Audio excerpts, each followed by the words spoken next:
Hello বন্ধুরা, how are you all? Welcome to mac buster টট। আশা করি তোমরা সবাই ভালো আছো, সুস্থ আছো, উন্নতি করছো।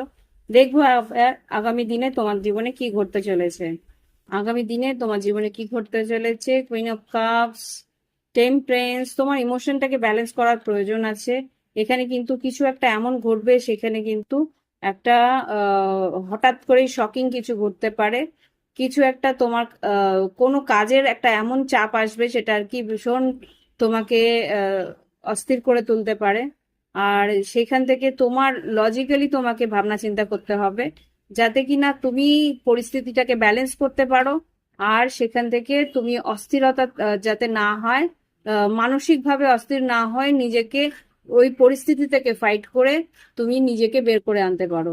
তাতে তোমার যে একটা পরিস্থিতি যেটা আর কি শেষের দিকে যাচ্ছিল, সেখান থেকে তুমি বেরিয়ে আসতে পারবে। আর তোমাকে কিন্তু সিদ্ধান্ত নিতে হবে যে পরিস্থিতিটা তুমি সামলে উঠে নতুন করে তুমি কিছু শুরু করবে কি করবে না।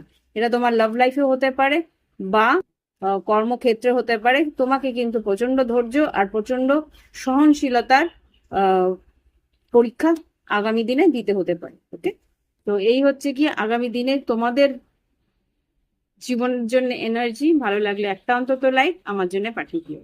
বাই।